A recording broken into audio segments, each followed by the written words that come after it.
ঘটনা কি বুঝলাম না, আপনি বলেন তো যে চলবে না, আপনার ফাঁসি হয় কিনা। নবী বলছেন যে বাঁচার তিনটি পথ। এক নম্বর পথ, মুখ বন্ধ করো। আজ থেকে মুখে কথা বলবেন না, গীবত করিয়েন না, পরনিন্দা করিয়েন না, গালি দিয়েন না, উশৃঙ্খলতামূলক কথা বলিয়েন না, যেখানে সেখানে বসিয়েন না, মুখ বন্ধ করুন। বাঁচার এক নম্বর পথ হচ্ছে মুখ বন্ধ করা। দুই, অলিয়াসাকা বাইতাক, তুমি তোমার বাড়িকে প্রশস্ত করো। জরুরি প্রয়োজন ছাড়া আপনার স্ত্রী বাড়ি ত্যাগ করতে পাবে না। জরুরি প্রয়োজন ছাড়া আপনার স্ত্রী বাড়ি ত্যাগ করতে পাবে না। জরুরি প্রয়োজন ছাড়া আপনি বাড়ি ত্যাগ করতে পাবেন না। ভাত খাওয়া শেষ হয়েছে, হাত মুছতে মুছতে চলে গেলেন দোকানে। মানে দোকানে গেলেন কেন? আপনি জানেন না যে দোকানের ওখানে বসলে মানুষের গীবাত হয়, মানুষের বদনাম হয়, মানুষে বলে অমুক চেয়ারম্যান চোর, অমুক বদ, অমুক তমুক, এই সেই নানান কথা। ওখানে গেলেন কেন? আল্লাহ রাসূল বলছেন মহিলারা পুরুষের কাছে 5টি হক রাখে। পুরুষের উচিত 5টা জিনিস করে দিবে নারী।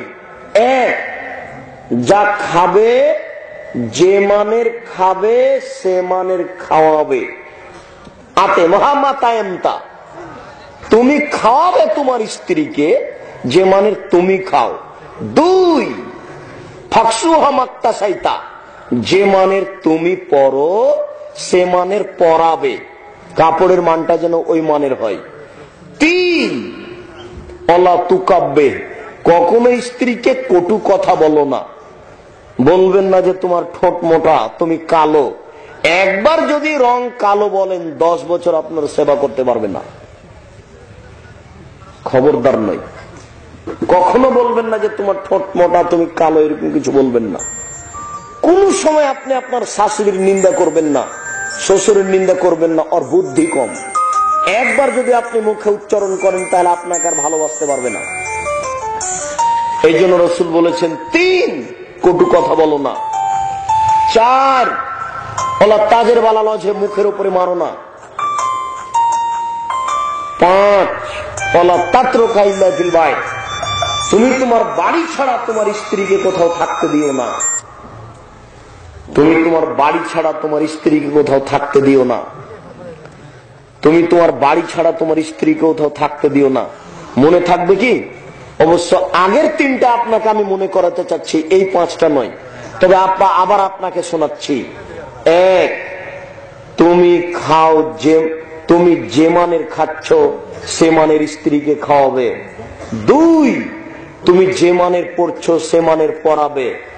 3, কখনো কটু কথা বলো না স্ত্রীকে। 4, মুখের উপরে মারো না, মারাও যদি লাগে তাহলে মুখ ছেড়ে মারিও।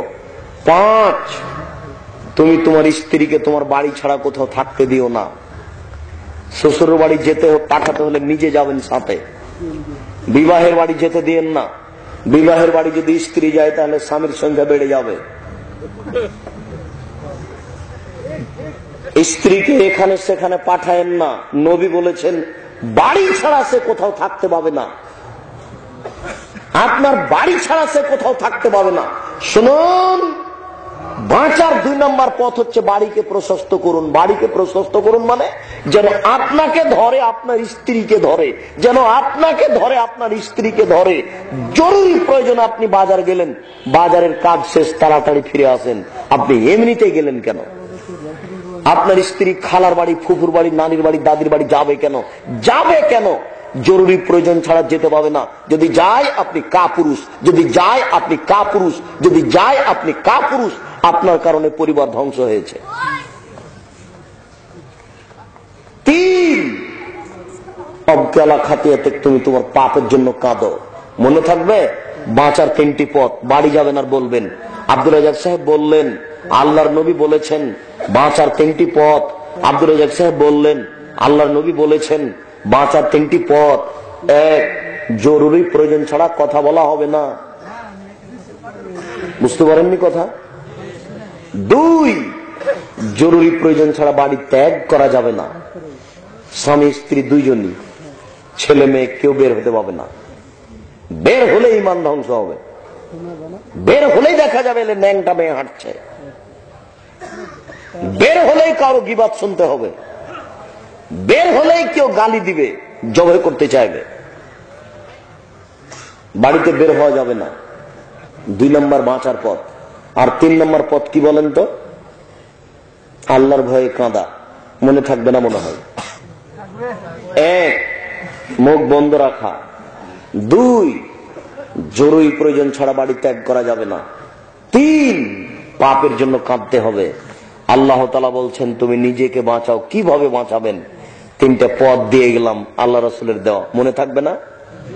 আপনার পরিবারকে বাঁচাবেন কিভাবে? পরিবারকে বাঁচাবেন, পরিবারকে বাঁচানোর পথ কি? 1 নম্বর, আজকের জন্য হালকা দিয়ে যাচ্ছি, আপনার পরিবারকে শিরক মুক্ত করতে হবে। আপনার পরিবার যেন শিরক না করে।